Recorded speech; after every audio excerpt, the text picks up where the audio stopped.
ఓం గురుభ్యో నమ. కం గణపతియే నమ. కాశీ మజిలీ కథలు 74వ భాగము.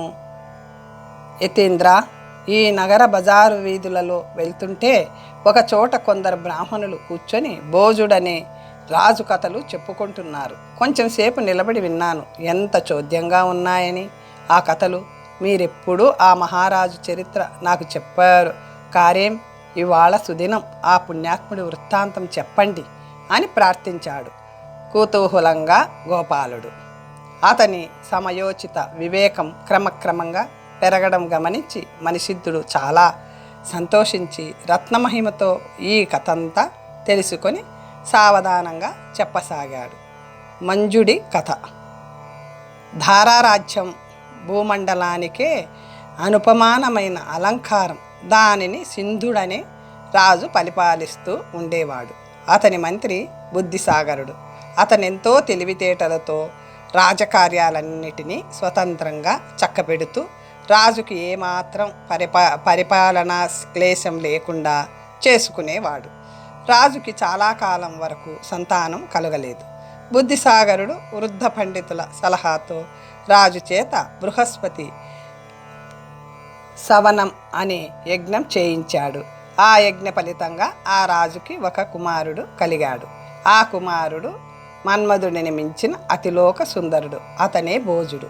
బాలుడికి 7 ఏళ్ళు వచ్చాక సింధుడు బుద్ధిసాగరుణ్ణి పిలిచి ఏకాంతంలో ఇలా అన్నాడు: నీ బుద్ధిబలం వల్ల ఇంతవరకు రాజ్యభారం నిర్వహించగలిగాను. ఇప్పుడు ఇంద్రియ పటుత్వం సన్నగిల్లిపోయింది. ఇంక నేను రాజ్యపాలన చెయ్యలేను. నా సోదరుడు మంజుడు రాజ్యం చేయడానికి సమర్థుడై ఉన్నాడు. అలాంటి వాడిని మాని కొడుక్కే రాజ్యమిస్తే లోకులు నన్ను నిందింపక మానరు. రాజ్యలోభం వలన మంజుడు బాలుడైన భోజుణ్ణి చంపించక మానడు. దాని వలన పుత్రహాని రాజ్యహాని కూడా ఏకకాలంలో కలుగుతాయి. ఇప్పుడు నేనేం చెయ్యాలి? తక్షణ కర్తవ్యం సూచించు అన్నాడు. అందుకు బుద్ధిసాగరుడు: దేవా, నీ సోదరునకు నీ మీద ప్రేమానురాగాలున్నాయి. ఇంతవరకు దురాత్ముడనే పేరు పొందాడు. అలాంటి వాడు పాపకృత్యాలు చెయ్యడు. భారం అతని మీదే ఉంచండి, నేను కూడా చూస్తూ ఉంటాను అన్నాడు. సింధుడు మంజుడిని పిలిచి, తమ్ముడా, వీడు నీకు కూడా కొడుకే. వీడిని పెంచి పెద్దవాడిని చేసి విద్యాబుద్ధులు చెప్పించి రాజ్యానికి పట్టభద్రుని చెయ్యి.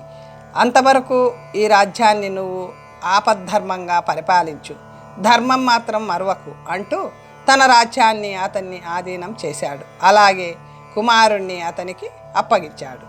కాలగమనంలో సింధుడు స్వర్గస్థుడయ్యాడు. మంజుడు సింహాసనం ఎక్కాడు. తన కుమారుడు జయంతునితో భోజుణ్ణి కలిపి చదివిస్తూ కొంతకాలం పాటు అన్నలాగే ధర్మంగా రాజ్యపాలన చేశాడు.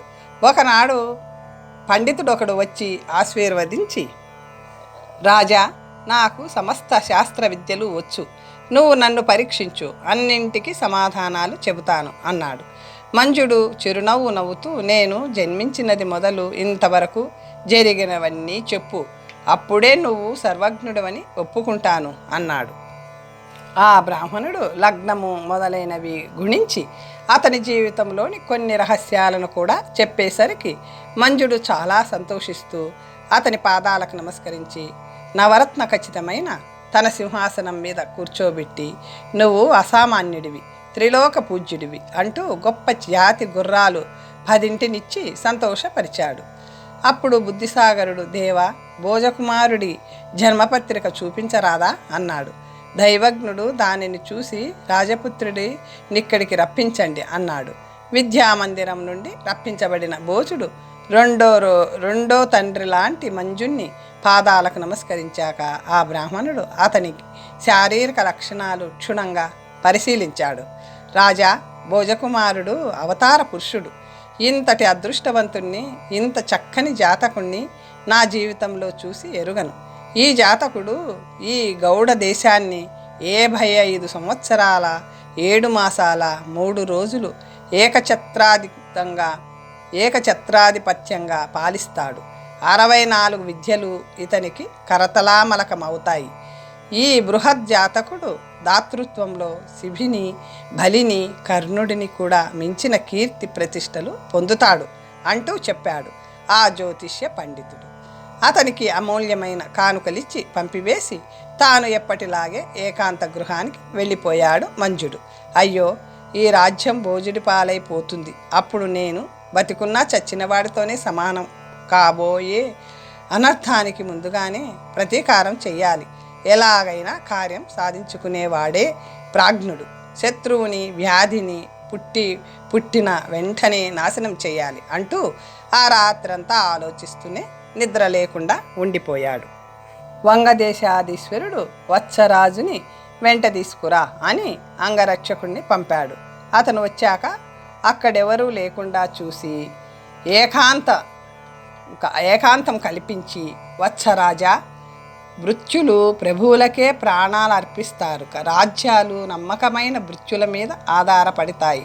ఇప్పుడు నువ్వు చేయవలసిన పని ఒకటుంది. నువ్వు భోజకుమారుణ్ణి నీ వెంట తీసుకుపోయి అరణ్యంలోని భువనేశ్వరీదేవి ఆలయంలో చంపేసి అతని తలను మాత్రం తీసుకురావాలి. ఇందుకే నిన్ను రప్పించాను అన్నాడు. వత్సరాజు తెల్లబోతూ, దేవా, మీ ఆదేశం పాటించడానికి బద్ధులమే. మీ వద్ద నాకున్న చనువు, స్నేహం కొద్దీ ఒక్క మాట చెబుతున్నాను. అది తప్పైతే క్షమించండి అన్నాడు. భోజకుమారుడు ఇప్పుడు విద్యార్థి దశలో ఉన్నాడు. గుణవంతుడు. కోశం కానీ సేనలు కానీ అతని ఆధీనంలో లేనే లేవు. మిమ్మల్ని స్వంత తండ్రి కంటే ఎక్కువ భక్తితో సేవిస్తాడు. ఎన్నో సుగుణాలకు గని అలాంటి కుమారుణ్ణి చంపించడానికి తగిన కారణమేమిటి అని మంజుని దురాలోచనకు అదిరిపడుతూ ప్రశ్న అడిగాడు. మంజుడు ఆనాటి సభలో దైవజ్ఞుడు భోజుడి జాతకం గురించి చెప్పినదంతా వత్సరాజుకి తెలిపాడు. అది విని వత్సరాజు పక్కున నవ్వి, దేవా, ఉదర పోషణ కోసం ఊరూరు తిరిగే ఒక పేద బ్రాహ్మణుని మాటలు నమ్మి మన్మధుడు లాంటి కొడుకుని ఎందుకు చంపిస్తావు? బ్రహ్మపుత్రుడైన వశిష్ఠుడు శ్రీరాముడి పట్టాభిషేకానికి పెట్టిన ముహూర్తానికే రాముడు 14 ఏళ్ల పాటు అడవులకు వెళ్ళవలసి వచ్చింది. వశిష్ఠుని దైవజ్ఞత్వం ఏమైంది? తొందరపడి చేసిన పనులు తరువాత బాధిస్తాయి. ఈ భోజకుమారుణ్ణి చంపించావో వృద్ధరాజు మీద అభిమానం కల సైన్యాలు తిరగబడి పట్నాన్ని అల్లకల్లోలం చేయక మానవు. పాలించేది నువ్వే అయినా ప్రజలు భోజకుమారుణ్ణే రాజుగా తలుస్తున్నారు. పుత్రవధ ఎప్పటికీ హితం కానే కాదు. దేవరా, నా మాట విని ఈ ఆలోచనను ఇక్కడే విరమించుకోండి అని ప్రార్థించాడు. సేవకుడు ఎప్పుడూ తన అధికారికి తగిన మాటలే చెప్పాలి. ఇది నిక్కచ్చిగా ప్రభు తిరస్కారమే. చెప్పిన పని చెయ్యాలే, మృత్యుణ్ణి పోషించడం నిరర్థకమే అని రాజు కళ్ళెర్ర చేసి కోపంగా అనేసరికి మహాప్రసాదం అంటూ ఆ పనికి ఒప్పుకొని అప్పటికప్పుడే బయలుదేరి వెళ్ళాడు. ఎవరూ పలకరించినా మాట్లాడక వత్సరాజు రథమెక్కి పాఠశాలకు పోయి వీధిలోనే నిలబడి ఉపాధ్యాయుణ్ణి తీసుకురమ్మని ఒక భటుణ్ణి పంపాడు. అతను రాగానే నమస్కరించి, తాత, పండిత ప్రవర, కూర్చో, జయంతుడేం చేస్తున్నాడు? ఒకసారి పిలిపించు అన్నాడు. అతను రాగానే ఏదో మాట్లాడి పంపి భోజకుమార్ని కూడా పిలిపించమన్నాడు. అది విని భోజుడు కోపంతో కళ్ళెర్ర చేస్తూ కోపంగా వచ్చి, నన్ను ఇక్కడికి రప్పించడానికి నువ్వెవడివి? నేను రాజపుత్రుడేనని ఎరుగవా అంటూ ఎడమకాలి జోడుతో అతన్ని తల మీద కొట్టాడు. ఆ దండనాయకుడు, రాజపుత్ర, నేనలా పిలిపించలేదు, ఇదిగో రాజశాసనం చూడు అన్నాడు. భోజుడు ఆ శాసనం చూసి, మంచిది, పోదాం పద అంటూ ఆ రథం ఎక్కాడు. వత్సరాజు చేతిలో కత్తి పట్టుకొని అతని వెనుక రథమెక్కి భువనేశ్వరి దేవి ఆలయం ఉన్న అరణ్యం వైపు రథాన్ని తోలించాడు. అప్పుడు ప్రజలు రాజ్యలోభంతో పినతండ్రి భోజుణ్ణి చంపిస్తున్నాడు అంటూ వీధుల్లో కోలాహలంగా చెప్పుకోసాగారు. రాజమార్గంలో పౌరులు గుమికూడి ఏమిటేమిటని అడగసాగారు. ఇలాంటి ఘోరకృత్యం రాజు చేస్తుంటే ప్రజలు ఊరుకోకూడదు అంటూ పరిగెత్తసాగారు. ఉత్తముడైన భోజుణ్ణి చంపి మంజుడు రాజ్యం చేయగలడా అని హూంకరించారు కొందరు. వీరభటులు గజశాలకి, గుర్రాలశాలకి పోయి అల్లరి చేయసాగారు. సింధుడి మీద అభిమానం కల దాసీజనం దుఃఖించసాగారు. భోజకుమారుడి తల్లి సావిత్రికి ఈ వార్త దాసీ ద్వారా తెలిసి గుండెలు బాదుకుంటూ, తండ్రి, నువ్వు నీ పినతండ్రికి ఏం ఉపకారం చేశావు? నిష్కారణంగా అతను నిన్నెందుకు చంపుతున్నాడు. అయ్యో, నువ్వెప్పుడు పట్టాభిషిక్తుడు అవుతావా అని ఎదురు చూస్తున్నాను అన్నది. ఇంతలోనే నీ ఆయువు అంతమైపోతుందా? నీకు చక్కని కన్యని చూస్తున్నానే, నాకు చెప్పకుండా పోయావా అంటూ ఏడుస్తుంటే ఆమెను ఒక దాది వారించింది. అమ్మ, ఆ మాట సత్యమో అసత్యమో ఊరికే వీధుల వెంట చెప్పుకోవడమే కానీ చూసిన వారు లేరు, సత్యం తెలిసిన వారెవరూ లేరు అని ఊరడించింది. నీ మాట నిజమైతే మంచి కానుకలిస్తాను, వెళ్ళి నిజం తెలుసుకురా, నీ కోసం ఎదురు చూస్తుంటాను అని ఆ పరిచారకని పంపి దైవానికి నమస్కారాలు చేయసాగింది సావిత్రమ్మ. అని చెప్పి ఆ పై కథను తరువాత మజిలీలో చెప్పసాగాడు మణిసిద్ధుడు. జయంతుడి కథ. శోభావతి. ప్రాణేశ్వర, మీ కుమారుడు జయంతుడు మిమ్మల్ని ఏదో అడగాలని వచ్చి సందేశిస్తున్నాడు, పిలవండి అన్నది. మంజుడు, వచ్చా, రా, నా దగ్గర నీకు సందేహం ఎందుకు? నేను చేసేదంతా నీకోసమే కదా, నీకేం కావాలో అడుగు, ఇప్పుడే ఇస్తాను అన్నాడు. జయంతుడు కళ్ళు తుడుచుకుంటూ, నాకేమీ అక్కర్లేదు, మా అన్న భోజకుమారుడిని భువనేశ్వరి కాంతారానికి పంపి చంపించావట, అతనంత అపరాధం ఏం చేశాడు అన్నాడు. మంజుడు, నువ్వు చిన్నవాడివి, ఇలాంటి ప్రశ్నలు అడగకూడదు, నేరం చేయబట్టే అలాంటి శిక్ష వేశాను అన్నాడు. జయంతుడు, అతను చేసిన నేరం ఏమిటో కొంచెం వినాలని అనుకుంటున్నాను అన్నాడు. మంజుడు, నేనెవరి కోసం చేశానో వాళ్లే ఇలా అంటుంటే పై వాళ్ళు ఏమనుకోవడం దేనికి, వాళ్ళని అనుకోవడం దేనికి అన్నాడు. జయంతుడు, నా నిమిత్తం సకల గుణనిధి అయిన భోజకుమారుణ్ణి చంపించారా? అయ్యో, నేను పుట్టకపోయినా ఆ దయాశాలి బతికి ఉండేవాడు కదా. గుండె బాదుకుని దుఃఖించాడు. శోభావతి. జయంత, వారి అన్నబిడ్డ యందు వారికి లేని ప్రీతి నీకెందుకు? మనం అంతకంటే దూరం వారం కదా, ఊరుకో అన్నది. జయంతుడు, అతని గుణాలు నీకేం తెలుసు తల్లి, నన్ను అతను కన్నబిడ్డ కంటే ఎక్కువ చూసేవాడు, మా తండ్రి నెరుగను, మంజుడే మా తండ్రి అని చెప్పేవాడు. అలాంటి పుణ్యాత్ముణ్ణి చంపిరమ్మనడానికి నోరెలా వచ్చిందో. ఒకనాడు వేటకు పోయినప్పుడు ఒక వరాహం నా తొడ చీరి పారిపోగా రక్తం బొటబొటా కారసాగింది. నా బాధే తన బాధగా నాకు అతను ఎన్ని ఉపచారాలు చేసి ఎంత ఆదుర్ద చెందాడని. శోభావతి. అవును, భోజుడు చాలా గుణవంతుడని నేను చాలాసార్లు విన్నాను, కానీ గతించిపోయిన దానికి మనం ఇప్పుడేం చేయగలం అన్నది. జయంతుడు, నేనొకనాడు అన్నా, నువ్వు రాజయ్యాక కూడా నా మీద ఈ అనురాగం చూపుతావా అని అడిగాను. అతను నవ్వుతూ, తమ్ముడా, ఈ రాజ్యం నువ్వే పాలించు, నేను విద్వాంసుల గోష్ఠుల్లో కాలక్షేపం చేస్తాను అన్నాడు. తలుచుకుంటే గుండె పగిలిపోతుంది అన్నాడు జయంతుడు. మంజుడు, ప్రేయసి, వాడి మాటలు నమ్మి నువ్వు అలా అంటావేం? ఎలాంటి వాడికైనా రాజ్యం వచ్చాక వెనుకటి మాటలు నిలవవు. వాడెందుకు అలా అన్నాడో వీడెరుగునా అన్నాడు. జయంతుడు, అన్నా, భోజకుమారా, నిన్ను చూసి ఎన్నాళ్ళో అయిపోయినట్లుంది, నన్ను వదిలి నిమిషమైనా ఉండేవాడివి కావు, నేను నీ వెంట రాలేకపోయినా కృతజ్ఞుడిని కదా అంటూ మూర్ఛపోయినట్లు పడుకోగా తల్లి అతని నిషేధ తీర్చసాగింది. అంతలో ఒక పరిజనుడు వచ్చి, బాహ్లీకుని వద్ద నుంచి 4 బ్రాహ్మణులు వచ్చి మీ దర్శనం కోరుతున్నారు, మీతో మాట్లాడడానికి శుభముహూర్తం మించిపోతుందట అన్నారు. మంజుడు వేగంగా సభకి వెళ్ళాడు. ఎక్కడా ఎదురు చూస్తున్న బ్రాహ్మణులు అతన్ని ఆశీర్వదిస్తూ తాము తెచ్చిన శుభలేఖ అతనికి అందించారు. స్వస్తి శ్రీ మంజు మహారాజా వారి సన్నిధికి బాహ్లీకుడు వ్రాయు శుభలేఖార్థములు. మీరంపిన మీ పుత్రుని చిత్రపలకం చూసి చాలా ఆనందించాము. నా పుత్రిక లీలావతిని మీ కుమారునికి ఇవ్వడానికి ఆమోదించాము. ముహూర్తం నిర్ణయించి తరలి రావలేను. బాహ్లీకుడు. ఆ వార్త విన్న సభాసదులు పుత్రుడంటే భోజుడా జయంతుడా అని సందేహం చెందారు. భోజుడని భావించిన వారు కన్నీరు పెట్టుకున్నారు. మంజుడు ఆలోచనలో పడ్డాడు. వీరికి నేనెవరి చిత్రపటం పంపానో కొంచెమైనా జ్ఞాపకం లేదు. బాహ్లీకుడి కూతురు లీలావతి చాలా చక్కనిదని విన్నాను. భోజుడు వరించి తన చిత్రపటం పంపాడేమో.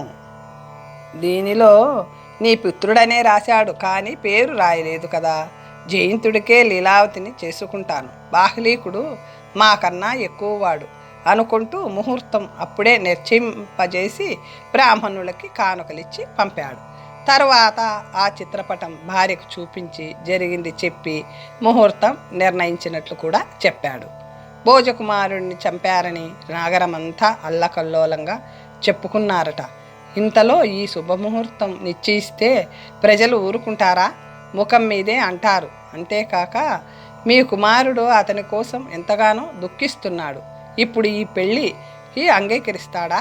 కొన్నాళ్ళు పోనివ్వండి అని సలహా ఇచ్చింది భార్య. అంతలో సాయంకాలం అయింది. వత్సరాజు భోజకుమారుడి శిరస్సు చేతిలో పట్టుకుని రాజమందిరానికి వచ్చి చూపించాడు. రాజు కోరగా వివరాలు చెప్పాడు. దేవా తమ అనుజ్ఞతో పాఠశాలకు పోయి భోజకుమారుడికి శాసనం చూపించగా అతను రథమెక్కి కూర్చున్నాడు. అప్పటికే ఆ వార్త అంతా పురమంతా వ్యాపించి పౌరులు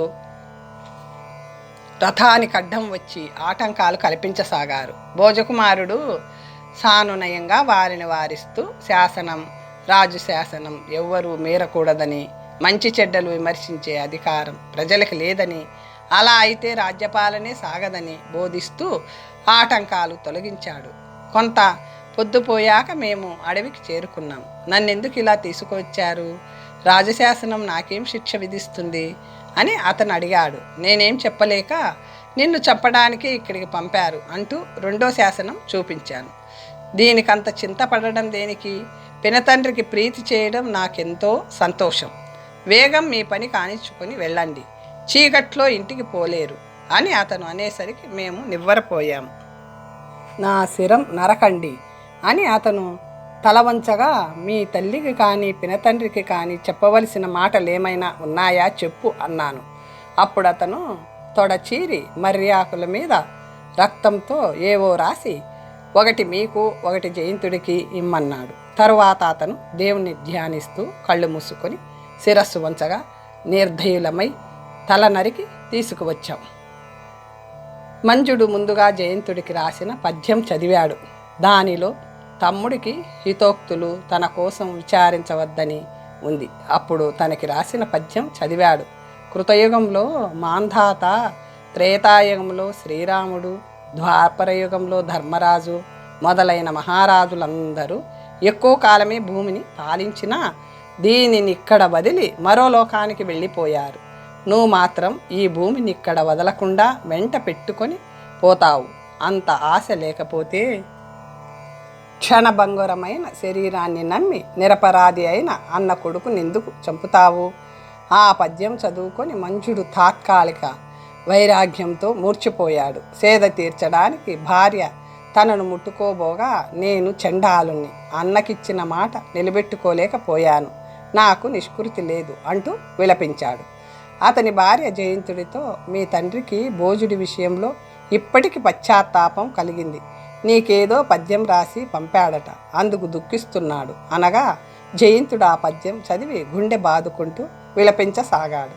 పుత్ర, నీ పాటి ధర్మం నాకు లేకపోయింది. నిష్కారణంగా మంచి కొడుకుని చంపించాను అని పరిచారకుల చేత పండితులను రప్పించి పుత్రుణ్ణి చంపిన వాడికి నిష్కృతి ఏమని అడగ్గా అగ్ని ప్రవేశమే అన్నారు.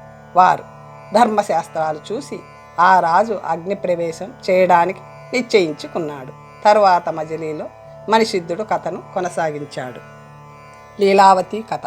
సఖి, సంశయించక చెప్పు, నువ్విక్కడికెప్పుడు పోయావు?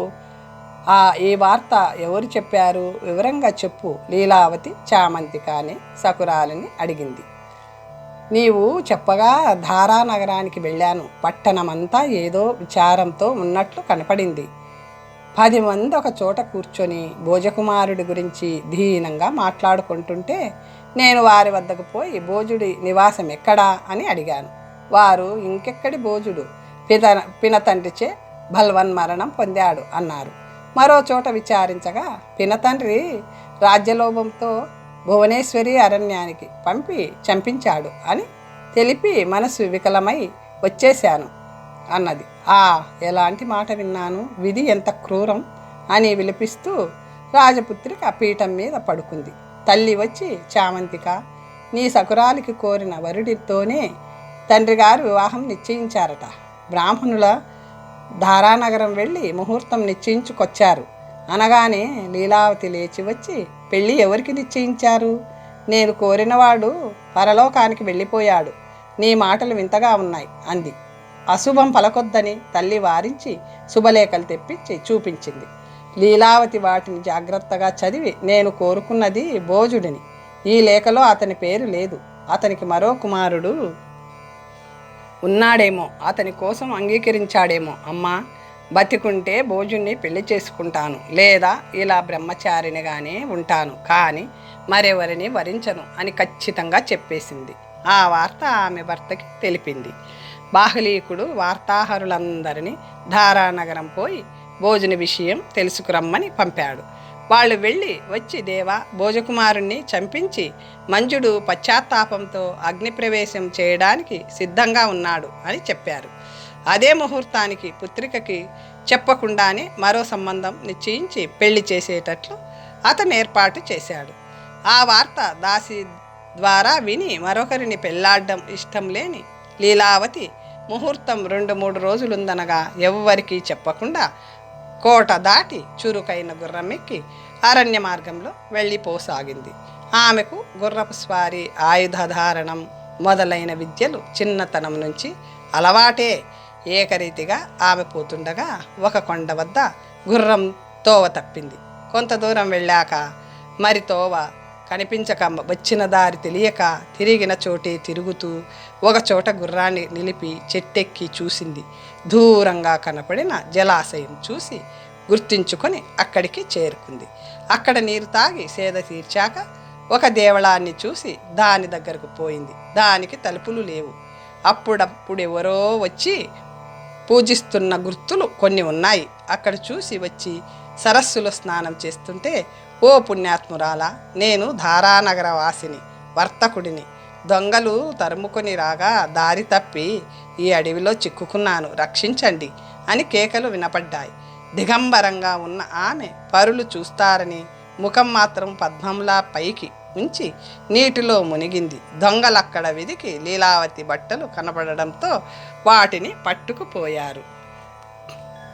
అయ్యో, దినములతో నేనెక్కడికి పోగలను? భోజుడు హతుడయ్యాడని విన్నాక ధారానగరం పోవాలని సాహసం నేనెందుకు చేయాలి? దైవమా, నాకు ఈ ఆపద ఎందుకు తెచ్చావు అని విచారించి అప్పుడొక ఉపాయం తట్టగా తామరాకులు శరీరానికి చుట్టుకొని తూళ్లతో వాటిని బిగించి ఒడ్డుకు వచ్చి కూర్చుంది. అప్పటికి సూర్యాస్తమయం అవుతుంది. గంధర్వ కన్యలు స్నానం చేయడానికి రాగా ఆమె మెల్లగా పాకుతూ పోయి వారి వస్త్రాలను కట్టుకొని కత్తి తీసుకొని భైరవాలయం చేరి విగ్రహం చాటున కూర్చుంది. అంతలో చీకటి పడింది. ఘంటానాదం వినపడింది. ఒక కాపాలికుడు ఆ గుడిలోకి వచ్చి విగ్రహం దగ్గర హోమం చేస్తుంటే ఆ హోమగుండం నుంచి ఒక దేవత బయటకు వచ్చి, కాపాలిక, నీ కోరికేమిటి అని అడిగాడు. స్వామి, నేటికి నీ అనుగ్రహం కలిగింది. నా కోరిక విను. చిత్రాంగదుని కూతురు చంద్రముఖి సౌందర్యం వర్ణనాతీతం. దానిని ఇక్కడికి తీసుకురావాలి. ఆమెను వివాహం చేసుకోవాలని నిన్ను ఆరాధించాను అన్నాడు అతను. ఆమెను అక్కడకు తీసుకువచ్చి భైరవుడు అంతర్ధానం అయిపోయాడు. ఆ కాపాలికుడు అగ్నిని ప్రజ్వరిల్లజేసి ఆమె చేయి పట్టుకొని, నన్ను గుర్తుపట్టావా? ఆ వేళ మీ ఇంటికి వచ్చిన కాపాలికుణ్ణి. నా కోరిక చెబితే భటుల చేత తోయించేశావు కదా. నా మహిమ ఎరుగక పరాభవించావు. ఇక ఇష్టంతో పెళ్ళాడు. ఇది మీ ఇల్లు కాదు, మహారణ్య మధ్యంలో భైరవాలయం. ఇప్పుడు నీతో బలవంతంగా క్రీడించినా ఎవరు అడ్డుపడరు అని క్రూరంగా నవ్వాడు. ఆమె దురాత్మ, ప్రాణమైనా వదులుతా కానీ నిన్ను మాత్రం పెళ్ళాడను అంది. ఆ కాపాలికుడు ఆమెను బలవంతం చేస్తుంటే ఆమె పెద్ద కంఠంతో ఏడవసాగింది. అప్పుడు విగ్రహం చాటునున్న లీలావతి అంతా చూస్తూ సరైన సమయంలో కత్తి జులిపిస్తూ, ఓరి కాపాలిక, మంత్రాలతో అక్రమంగా బంధించి ఈమెను వేధిస్తున్న నిన్ను చంపినా పాపం లేదు అంటూ వాడి తల నరికి భైరవుడికి నైవేద్యం పెట్టింది. భైరవుడు ప్రత్యక్షమై, ఓ కాంత, నీ సాహసానికి మెచ్చుకున్నాను, ఏదైనా కోరుకో అన్నాడు. ఈమెను ఎక్కడి నుంచి తీసుకొచ్చావో అక్కడే విడిచిరా, ఇదే నా కోరిక అంది లీలావతి.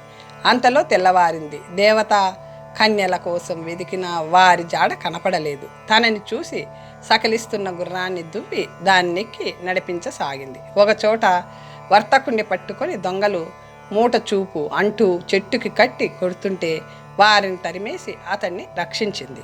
అతని వృత్తాంతం అడగగా, నా కాపరం ధారాపురం, నేను రత్నపాలుడని రత్నవర్తకుణ్ణి. దారి తెలియక ఈ అడవిలో పడగా ఆ దొంగలు నన్ను అడ్డగించారు. వారికి తెలియకుండా రత్నాలను మూట కట్టి ఒక వృక్షం మొదట పాతిపెట్టాను. గుర్రం వదిలి పారిపోయాను. గుర్రం మీది మూటలో ఏమీ లేకపోవడంతో నన్ను పట్టుకుందుకు వచ్చారు. ముందే రత్నాల మూట దాచాను కనుక దక్కింది. ప్రాణాలైనా ఇవ్వడానికి సిద్ధపడ్డాను, కానీ మూట జాడ చెప్పలేదు అన్నాడు. లీలావతి నవ్వుతూ, వర్తకుల లక్షణం ఇలాగే ఉంటుంది. ఆ మూట ఎక్కడుందో చూపించగలవా అని అడిగింది. అతన్ని పురుషుడిగా భావిస్తున్న వర్తకుడు, నువ్వు పక్కన ఉంటే దొంగల భయం ఉండదు అంటూ తీసుకెళ్ళాడు. ఆ మూటను గుర్రం మీద పెట్టుకుని అతను తనతో నడుస్తుంటే, నువ్వు దారానగరం వదిలి ఎన్నాళ్ళయింది? మీ రాజు కుశలమేనా అని అడిగింది ఆమె. నేను ఇల్లు వదిలి 20 రోజులయ్యింది. మా రాజు చాలా క్రూరుడు. అన్న కుమారుణ్ణి రాజ్య లోభంతో చంపించి పశ్చాత్తాపంతో అగ్నిప్రవేశానికి సిద్ధపడ్డాడు.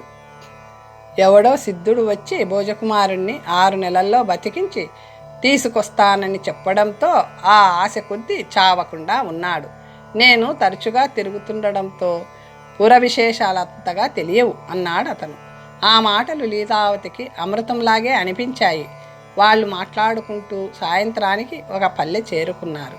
గుర్రాన్ని ఒక చోట కట్టి ఒకింట్లో పడుకొని పొద్దున్న లేచేసరికి గుర్రం కనపడలేదు. ఎవరో దొంగలించి ఉంటారనుకొని ఎలా వెళ్ళాలా అని ఆలోచిస్తుంటే 2 కూలివాళ్ళు వచ్చి, మేం పేదవాళ్ళం, మూటలు మోసుకొని మీ వెంబడి వస్తాం, బత్తెం పెడితే చాలు అన్నారు.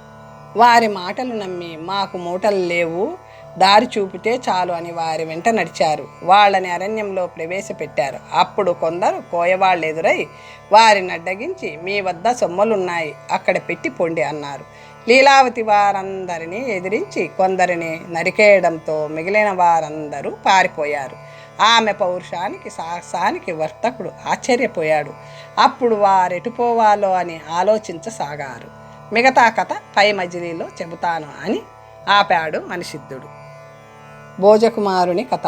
రాజపుత్ర, వత్సరాజు మీ తండ్రికి అంతరంగిక సకుడు అవ్వడం వల్ల నేను చెప్పినట్లు చేయడానికి అంగీకరించాడు.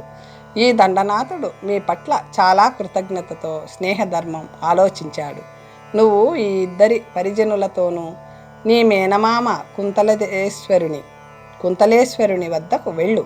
సమయం చూసి నేను నిన్ను రప్పిస్తాను. అన్యాయార్జితమైన రాజ్యం మీ పినతండ్రి అనుభవించలేడు. ప్రజలలో అతని మీద శత్రుత్వ భావం కలిగిస్తాను అని బుద్ధిసాగరుడు భోజకుమారుని పంపించేశాడు. ఎంత దూరం ప్రయాణించినా అలకాపురం కనపడలేదు. వారు అరణ్యంలో ప్రయాణిస్తున్నారు. చీకటి పడుతుండడంతో వారు ఒక చెట్టు కింద విశ్రాంతి తీసుకోసాగారు. ఆ రాత్రి ఒక వెలుగుని చూసి అది కొరివిదయ్యమని సేవకులు భయపడుతుంటే, భోజరాజు పిశాచమనేది లేదు, అది భ్రాంతి మాత్రమే అంటూ అందొక కథ చెప్పాడు. సులోచన కథ. కాళిందిని నది తీరంలో బుంజిక అనే పట్టణంలో ప్రజ్ఞావంతుడనే బ్రాహ్మణుడు ఉండేవాడు. అతనికి చదువు సంధ్యలు లేవు. అతని భార్య సులోచన రూపవతి. భర్త మీద ఇష్టం లేకపోయినా ఆ విషయంలో బయటపడక విధి లేని కాపురం చేసేది. ఒకనాడు పొద్దుట నీటికి ఏటి కోసం వెళ్ళినప్పుడు అక్కడ చాలా చక్కనివాడు, భాగ్యవంతుడు అయిన వర్తకుని చూసి ఆమె మనసు వికారం చెందింది. అతగాడు ఆమె పట్ల ఆకర్షించబడ్డాడు. అతను సాహసించి ఆమె వివరాలు అడిగి తెలుసుకొని, నేనే నీ భర్తనైతే నీలాంటి అందగత్తెను ఇలా కష్టపెట్టక పువ్వుల్లో పెట్టి పూజించుకునేవాడిని. నువ్వు నాతో వచ్చేయి, రాజభోగాలు అందిస్తాను అన్నాడు. ఇప్పటి మాటల తర్వాత నిలవవు. నీకిష్టమైనా నీ భార్యకిష్టమవుతుందా? ఎందుకు నా కాశలు చూపుతావు? నీ దారిన నువ్వు పో అందామె. నా భార్య చనిపోయింది. మళ్ళీ పెళ్లాడాలని తగిన కన్యని వెతుకుతూ తిరుగుతున్నాను.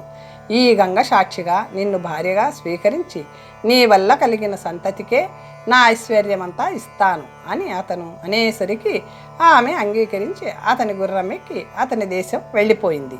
వాళ్ళు వెళ్ళిపోయిన కొంతసేపటికి ఎవరో వచ్చి బిందె తప్ప మనిషి ఎవరూ లేకపోవడంతో ఎవరో నీటిలో మునిగారు అని కేకలు వేశారు. ప్రజ్ఞావంతుడు తన భార్య ఇంట్లో లేకపోవడము, ఆ బిందె తమదే అవ్వడం చూసి నా భార్యే నీటిలో పడింది అని గుండె బాదుకుంటూ వెదికించాడు. కానీ ఏ జాడా దొరకలేదు.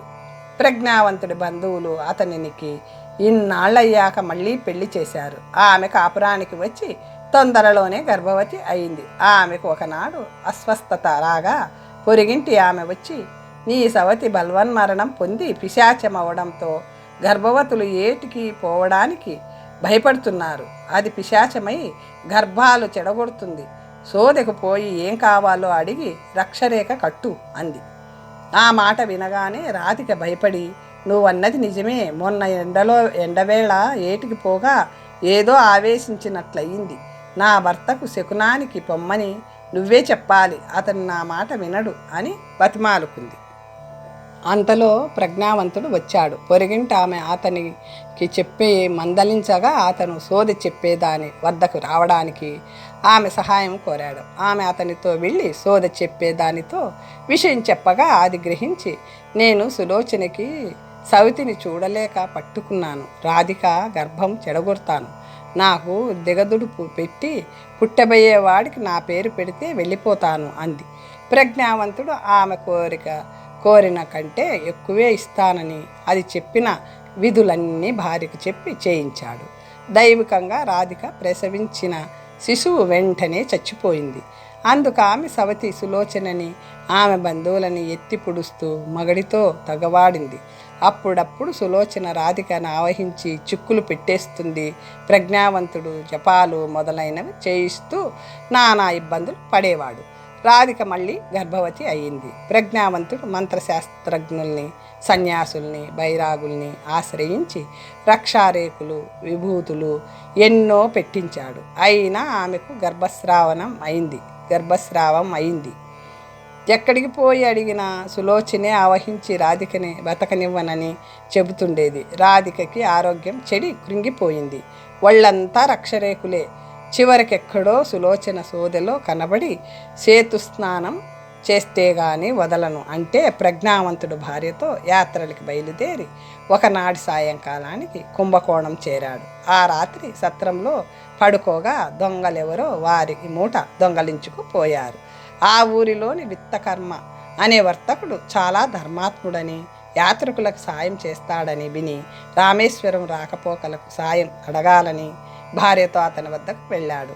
ఆ ఇల్లు దేవేంద్ర భవనంలాగా ఉంది. రాధికని పెరటితోవన యజమానురాలి వద్దకు పంపి సాయం కోరమన్నాడు.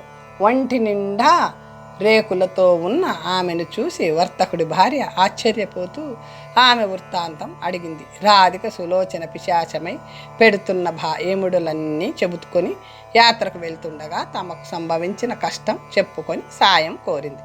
అంతా విని ఆవిడ పక్కున నవ్వి భర్త వద్దకు వెళ్ళి రాధిక చెప్పిన కథ అంతా చెప్పింది. అతను రాధిక భర్తను తీసుకురమ్మన్నాడు. ఇద్దరిని పీఠాల మీద కూర్చోబెట్టి వారి వృత్తాంతం అడిగాడు. ప్రజ్ఞావంతుడు వివరంగా చెప్పాడు. అప్పుడు వర్తకుడి భార్య నగలన్నీ తీసేసి అతని ముందు నిల్చొని, నేనెవరో ఎరుగుదురా అని అడిగింది. ప్రజ్ఞావంతుడు తెల్లబోతుంటే, పర్వాలేదు, తెలిస్తే చెప్పు అని అభయమిచ్చాడు విత్తకర్మ. నా భార్య సులోచనలాగే ఉంది అన్నాడు అతను. సులోచనలా ఉందా? సులోచనేనా అని రెట్టించగా, సులోచనే అన్నాడు ప్రజ్ఞావంతుడు. నీ భార్య పిశాచమయ్యింది కదా, ఇక్కడికి ఎలా వచ్చింది అని విత్తకర్మ అడిగేసరికి అతనేమి అనలేకపోయాడు. అప్పుడు సులోచన, నేను నీ భార్య సులోచననే అంటూ తన వృత్తాంతం చెప్పి, నా కళంకం బాధిస్తూనే ఉంది. మీరు కనిపించినందుకు సంతోషంగా ఉంది.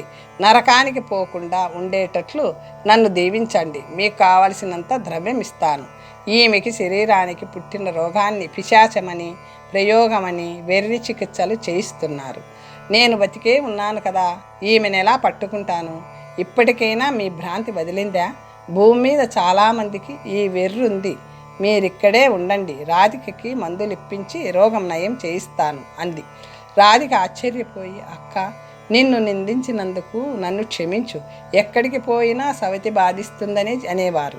అయితే నిజంగా పిశాచం అనేది లేదు కాబోలు, భ్రాంతే అన్నమాట అంది. విత్తవర్మ ప్రజ్ఞావంతుడికి క్షమాపణలు చెప్పుకొని నివసించడానికి ఒక దివ్య భవనం ఇచ్చాడు. భ్రాంతి వదలడంతో రాధికకు కొన్ని రోజుల్లోనే రోగం తగ్గింది కనుక పిశాచం అనేది లేదు. ఆ వెలుగు పిశాచమో కొరివి దయ్యమో కాదు. మీకు భయం అయితే పడుకోండి, నేను కాపలాగా ఉంటాను అన్నాడు భోజకుమారుడు. కత్తి పట్టుకొని మేలుకొని ఉన్నాడు. కొంతసేపటికి తెల్లవారింది. భోజుడు దాని దగ్గరకు వెళ్ళి చూశాడు. ఒక తపస్వి చెట్టు కొమ్మకి తలకిందులలా వేలాడుతూ తపస్సు చేసుకుంటున్నాడు. భోజుడు అతడికి నమస్కరించి, ఓహో, తపస్సు ప్రభావం వల్ల ఇతని శరీరంలో నుంచి కాంతి వెలువడుతుంటే దానిని చూసి నా సేవకులు కొరిదయం అనుకున్నారు. ఈ ముని నాతో మాట్లాడితే నాలాంటి ధన్యుడు మరెవరు ఉండరు అనుకుంటుంటే అతను కళ్ళు తెరిచి నువ్వెవరివి, ఈ భయంకర అరణ్యంలోకి ఎందుకు వచ్చావు, నీ వృత్తాంతము ఏమిటి అని అడిగాడు. భోజుడు తన వృత్తాంతం చెప్పి, మహాత్మా, ఒక్కొక్కప్పుడు కీడు కూడా మేలుకే దారితీస్తుంది. మా పినతండ్రి అలా చేయబట్టే నాకు తమ దర్శనమై నా పాపాలు పటాపంచలు అయ్యాయి. నేనిక ఎక్కడికి పోక మీ పాదాలను ఆశ్రయించుకొని ఉంటాను. ముక్తి మార్గం ఉపదేశించండి అని ప్రార్థించాడు. దయచేసి మీ నామాక్షరాలను సెలవిచ్చి అనుగ్రహించండి అన్నాడు. రాజపుత్ర, నీ ఆకార చిహ్నాలే నీ సుగుణాలని వెల్లడిస్తున్నాయి. దైవజ్ఞుడు చెప్పినట్లు మహావైభవంగా భూమిని పాలిస్తావు.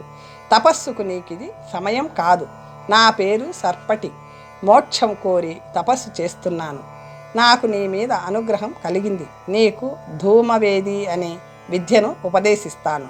ఒక ఔషధి దీపం మీద వేస్తే దాని వెలుగు తగిలిన నీచదు లోహాలన్నీ బంగారం అవుతాయి. ఈ సిద్ధి వలన లోక విఖ్యాతి చెందుతావు అని ఆ విద్యనిచ్చి మళ్ళీ తపస్సులో మునిగిపోయాడు.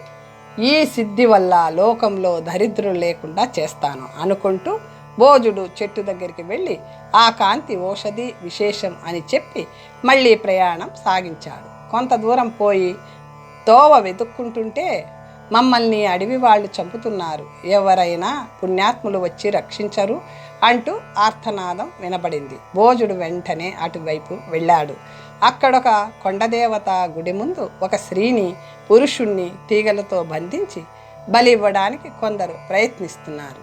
ఆ సమయంలో వచ్చిన 3 వీరులని చూసి ఆటవికులు తలో దిక్కుకి పారిపోయారు.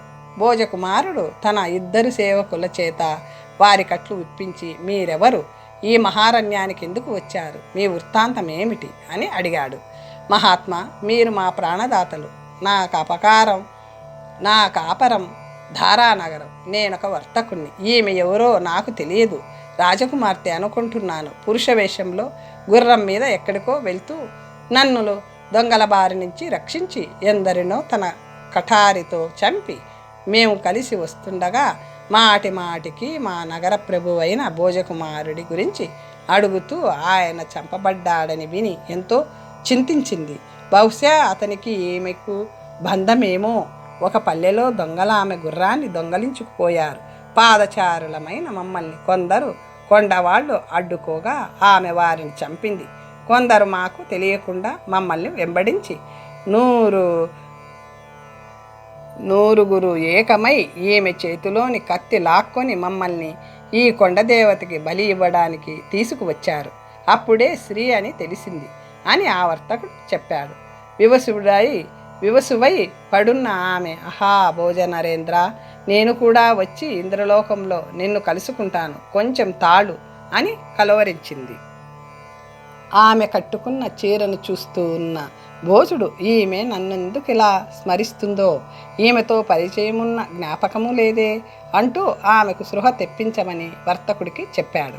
అప్పుడు రత్నపాలుడు, అమ్మ లే, మన కష్టాలన్నీ ఈ పుణ్యాత్ముడు తొలగించాడు, శత్రువులు పారిపోయారు అంటూ బిగ్గరగా చెప్పడంతో ఆమె లేచి కూర్చుని అతనెవరో అని ఆలోచించసాగింది. భోజుడు, సాధ్వి, నీ పేరేమిటి, నీ తల్లిదండ్రులు ఎవరు, ఎక్కడికి వెళ్తున్నావు, భోజుడంటూ పలవరిస్తున్నావు, అతను నీకేమవుతాడు అంటూ అడిగాడు. ఆమె ఏమీ దాచకుండా తన వృత్తాంతం చెప్పింది. భోజుడు ఆశ్చర్యపోయి, నా చిత్రపటాన్ని బుద్ధిసాగరుడే పంపి ఉంటాడు. ఈ చిన్నది ఎంత సాహసం చేసింది. ఈమెను పట్టమహిషిగా చేసుకోకపోతే నేను నరకానికే పోవాలి. ఇలాంటి పతివ్రత భార్య అయితే వంశమే పవిత్రం అవుతుంది అని మనసులో భావిస్తూ, మా కాపురం ధారాపురమే. భోజకుమారుడి వార్త నేను విన్నాను. అతనిని వదిలి మాటలచే నిశ్చయించబడిన మరొకరిని పెళ్లాడడం నీకు దోషం కాజాలదు. తండ్రి మాట అతిక్రమించి రావడమే దోషం అన్నాడు. అందుకామె, ఆర్య, మనసుచే నిశ్చయించబడిన వాణిని కాక మరొకరిని వివాహమాడడం తప్పని శాస్త్రాలు చెబుతున్నాయి. మీది ధారానగరం అన్నారు. భోజకుమారుడు నిజంగా చంపబడ్డాడా? అలాంటి అక్రమం జరుగుతుంటే సామంతులు ఎందుకు ఊరుకున్నారు? మంజుడు పశ్చాత్తాపం చెందాడని విన్నామే, అది మీకు తెలియదా అని అడిగింది. అతను చిరునవ్వుతో, తెలియదు, చేయడం అయిపోయాక పశ్చాత్తాపడి ఏం లాభం అన్నాడు. వర్తకుడు అతని వివరాలు అడగబోతే అతను ప్రసంగం మార్చేశాడు. లీలావతి వారి గొప్పతనం దాచినా దాగదు. ఎవరైతే మన ప్రాణాలు కాపాడారు కనుక ప్రాణబంధువు. ఆయనకు సేవకులుగా వారెక్కడికి పోతే మనం అక్కడికే పోదాం. వారు మనకో దారికి చేర్చకపోరు అంది. అతనే భోజకుమారుడని ఆమె మనసులో నిశ్చయించుకుంది. చీకటి పడకముందే వాళ్ళందరూ వెనుకటి పల్లెకు వెళ్ళగా తమను పట్టుకుందుకు వచ్చారని వాళ్ళందరూ పారిపోయారు. లీలావతి గుర్రం అక్కడే ఉంది. వాళ్ళందరూ అక్కడే నిద్రించారు. మర్నాడు ఉదయం భోజుడు లీలావతితో, నువ్వు గుర్రం ఎక్కి పుట్టింటికి వెళ్ళు, తోడు పంపుతాను అన్నాడు. పుట్టింటికి వెళ్ళేదానినైతే ఇల్లు వదిలి ఎందుకు వస్తాను అన్నది. అతను నవ్వుతూ, భోజకుమారుడి గురించి బయలుదేరిన దానివి ఇప్పుడు నాతో ఎలా వస్తావు అన్నాడు. మీది ఆ ఊరే కదా, మీకు వారికి సంబంధం ఉండకపోదు. మీరే వారని భావిస్తున్నాను అనేసింది. అప్పుడు భోజుడు, నిన్నింకా వేధించడం న్యాయం కాదు. నేను భోజుడనని నువ్వు గ్రహించావు. నా నిమిత్తం ఎన్నో కష్టాలు పడ్డావు. ఇప్పుడు ఇంటికి వెళ్ళు. నిన్ను పట్టమహిషిగా స్వీకరిస్తాను. నేను మా మేనమామ గారింటికి వెళ్తున్నాను అన్నాడు. ఆమె లజ్జతో తల వంచుకొని, ఆర్య, సకల విద్యా పారంగతుడు, సుందరాకారుడు, దానభోజుడు అయిన భర్త లభిస్తాడని మా తల్లితో ఒక సన్యాసి నా చిన్నతనంలో చెయ్యి చూసి చెప్పాడు.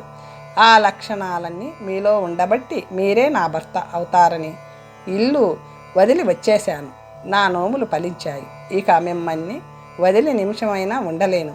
నన్ను కూడా మీతో తీసుకుపోండి అని ప్రార్థించింది ఆమె.